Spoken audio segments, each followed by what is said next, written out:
인미 중국 오나라 시대에 20살 청년 배두가 관상을 보러 갔습니다. 그의 관상을 봐준 사람은 뜻밖의 그가 죽을 상이니 결혼도 하지 말고 좋은 일이나 하면서 살라고 말하는 것입니다. 그래서 그는 관상쟁이의 말을 듣고 결혼도 하지 않고 굳은 일을 하고 남을 도와주며 10년을 살았습니다. 어느 날 그가 길을 쓰고 있는데 한 사람이 지나가다가 그 사람을 보더니 그 얼굴에 광채가 남을 보고 놀라 다가옵니다. 그 사람은 길을 쓸고 있는 사람에게 당신의 관상은 오나라를 책임져 줄 관상이다라고 말하는 겁니다. 배도가 고개를 들고 보니 그 관상쟁이는 바로 10년 전에 자기에게 죽을 상이니 결혼도 하지 말라고 하던 그 사람이었습니다. 배도는 당신은 10년 전에 나보고 죽을 상이니 결혼도 하지 말라고 해놓고 이제는 오나라를 책임질 관상이라고 말하는가 묻자 아닙니다. 분명히 오나라를 책임질 관상입니다라고 말하는 것입니다. 그리고는 그는 실제로 33살에 오나라 재상이 됩니다. 이건 무엇을 말합니까? 바로 배도의 관상이 바뀐 것입니다. 당신은 어떤 관상을 만들어가고 있습니까? 어떤 팔자를 만들어가고 있습니까? 내 팔자야 하며 팔자 타령만 하고 스스로 실패할 관상, 실패할 팔자를 만들어가고 있지는 않습니까?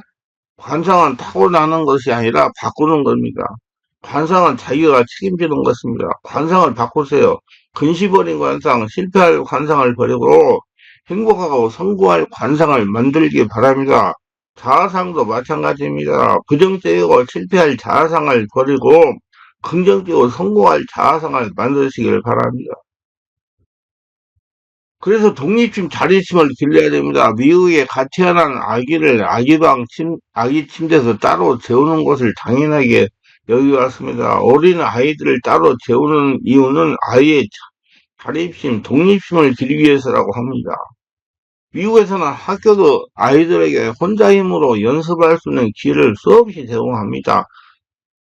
미국 학교나 작품 전시회 가보면 우리 눈에 너무나 장난 같은 작품들이 버젓이 발표된 것도 있기 때문입니다. 이 시기에는 결과보다 과정을 배우는 시기이기 때문에 어른이 도움이 들어가 완성도가 높아진 작품보다는 아이들의 수준에서 서투른 노력이 엿보이는 작품들이 더 타당하게 여겨집니다. 우리 부모들도 아이에게 자립심, 독립심을 길러주기를 원합니다. 그러나 과정이 중요한 때조차도 결과에 집착합니다.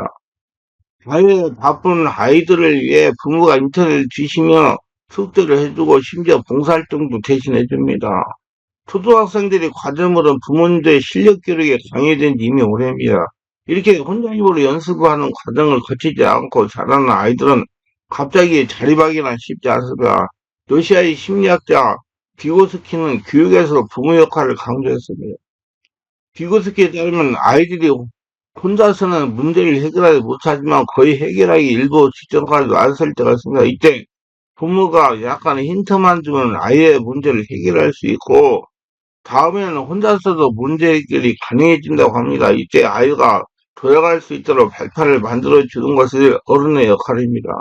아이를 대신하여 요리를 하기보다 마지막 한 방울로 아이의 요리를 완성시키는 참기름과 같은 존재가 부모의 역할이 아닐까요? 자립심을 길러주려면 스스로 생각하고 배우며 행동하도록 도와줘야 됩니다. 과보는 나약하고 의존적인 인간을 만듭니다. 아이들은 지나치게 사랑하는 나머지 아이들이 원하는 것이 있으면 무엇이든지 충족시켜주고 있습니다.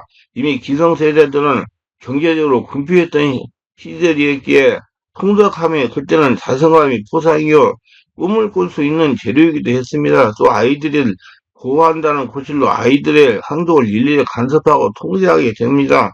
의존적 성격은 결코 선천적이 아니면 어린 시절에 어떤 교육을 받느냐에 따라서 결정된다고 합니다. 아이들은 4~5살 때 자립심 왕성에 싹트기 시작한다고 합니다. 물론 이때 자립심은 혼자 살 수 있는 것을 의미하는 것이 아니고 부모에게 의존해야 할 수 있었던 일들, 즉 일어나 걷기부터 혼자서 밥 먹기, 대소변 가리기, 옷 입기 등등 스스로 해보는 것을 의미합니다. 이때는 잘하는 것이 목적이 아니기 때문에 자녀가 스스로 하도록 기회를 주는 것입니다. 그리고 혼자 해냈다는 경험이 중요한 것이므로 잘못했다고 자단을 치거나 똑바로 하라고 충고는 하지 말아야 도전에 대한 두려움이 생기지 않습니다. 아이들은 어려운 일을 혼자 해냈을 때 자신감이 생기고 자립심이 크게 강화되는 것입니다. 성장기 아이들에게는 사물을 도전하는 힘을 키워줘야 합니다. 누구나 넘어지면서 일어서는 배우고 다치면서 조심하는 법을 배우는 과정을 거치면서 육체적으로나 정신적으로 건전하게 성장할 수 있습니다.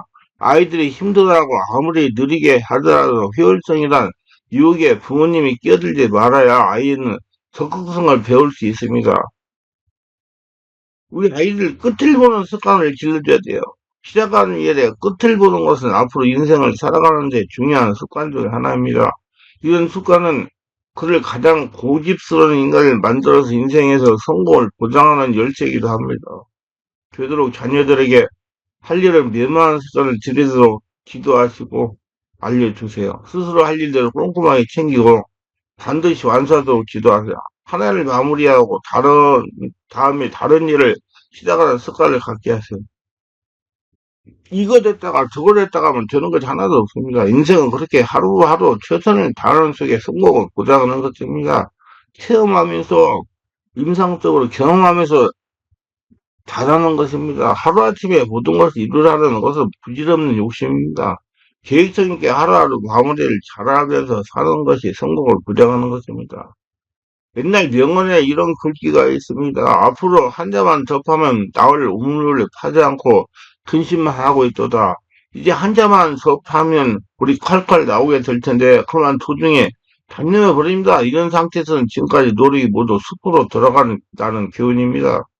여기서 우물을 파다 일을 완사자로 바꿔서 해석해야 한다고 생각합니다. 무슨 일이든지 계속 노력함으로 해서 이루어지게 됩니다. 정말 중요한 것은 재능이 아니라 끈기라고 말할 수 있을 것입니다. 어떤 일이든지 시작하기란 쉬운 일이지만 그것을 단연하지 않고 계속하기란 결단코 쉬운 일이 아닙니다. 어째서 계속할 수 없는 것일까요? 도중에 실증이 나기 때문에라고 생각합니다. 혹은 나태한 마음에 쓰러졌기도 할 것입니다. 도중에 자신의 한계가 어려움을 느끼고 내팽개치게 되는 경우를 있으리라 여깁니다. 저는 어려서부터 자명이 있습니다. 이런 시대에서 끝을 봐야 된다. 그래서 군생활 하면서 저 나름대로 성공적인 군생활을 했다고 자부합니다. 일이 떨어지면 반드시 끝을 보았기 때문입니다. 다른 한 가지는 어려운 과제가 떨어지더라도 못한다고 하지 말자. 그냥 하다가 보고 노력하다가 보면 하나님께서 할 수 있는 기회를 주신다. 저는 참으로 하나님의 사랑을 많이 받은 목사입니다. 정말 그래요. 군대에서 병과가 보병이었지만 23년 군생활 중 참모 생활을 15년 했습니다. 참모 생활을 오래 할 수 있었던 것이 어떤 일이 저에게 주어지도록 할 수 있다는 생각하니까 과제를 지롭게 해결하니 지휘관들이 저를 써주셨기 때문입니다. 이런 생활을 몸에 배워서 지금 목회에도 유용하게 사용하고 있습니다. 저의 잠재력입니다. 이건 자녀들이 인생에서도 재산이라고 생각합니다. 이 세상의 모든 일은 끈기에 달려 있습니다. 끈기가 강한 자만이 최후의 승부를 얻는다는 말이 새삼 절실해집니다. 자신을 책임지지 않으면서 계속이라는 자기 지배력의 끈기를 지속시키는 포인트입니다. 일상생활 속에서의 사소한 일일지라도 하겠다고 마음을 먹었으면 계속하여 끝을 보고 완결하는 것이 무엇보다 중요합니다. 이 계속한다 기력을 가리켜 끈기라고 하는 것입니다. 이를 시작했으면 끝을 보는 습관이 어려도 길러야 됩니다. 그래야 직장에서, 가정에서나 세상에서, 학교에서 살아갈 때 남에게 뒤떨어지지 않습니다. 포기하지 않는 습관이 들여야 됩니다. 세상에서 인생을 살아가려면 여러 가지 예상하지 못한 험로와 난관에 봉착하게 됩니다. 자기 힘으로 해결하지 못하는 난관에 봉착하도록 포기하지 않고 하나님에게 기도하여 기회를 받아서 난관을 뚫고 나가는 의지가 중요합니다. 저는 지금 인생 75세가 들어선 목사입니다. 세상에서도 공직 생활을 해봤어요. 근데 지금 저의 인생 뒤로 돌아다 보면 여러 가지 어려운 난관에 봉착한 경우가 한두 번이 아닙니다. 저는 군대 생활에 모든 것을 걸고 몰두했어요. 처음에는 우산부님에서 근무를 해서 청년 결백한 공직 생활을 배웠습니다. 제가 항상 외치는 공명정대, 공명제의 논리가 통하지 않아서 군대에서 더 이상 승진할 수가 없게 되었습니다. 희망이 없었던 겁니다. 그래서 저는 좌절하거나 인생을 포기하지 않았습니다. 반드시 군대에서 보다 더 귀하게 쓰임받는 일이 있다는 믿음이 생겼습니다. 군대에서 전역한 다음에 코스가 예비군 관련 일을 하는 겁니다. 제가 아무리 기도를 해봐도 예배원 관련 일을 하면 인생이 끝이 난다는 생각이 저를 주장했습니다. 근데 하지 않아야 된다는 얘기예요. 그래서 기도를 하나님이 목회자가 되라는 감동을 주셔서 저는 주저하지 않고 저의 잠재력을 개발하기 위해 도전을 한 겁니다. 사실 초반의 일입니다. 세상에서 쓰는 말로 표현하면 인생을 투기한 것인가 좋은 표현으로 말하면 도전한 것입니다. 그것이 바로 신앙생활 목회자가 되는 것입니다. 정말 생소한 일입니다.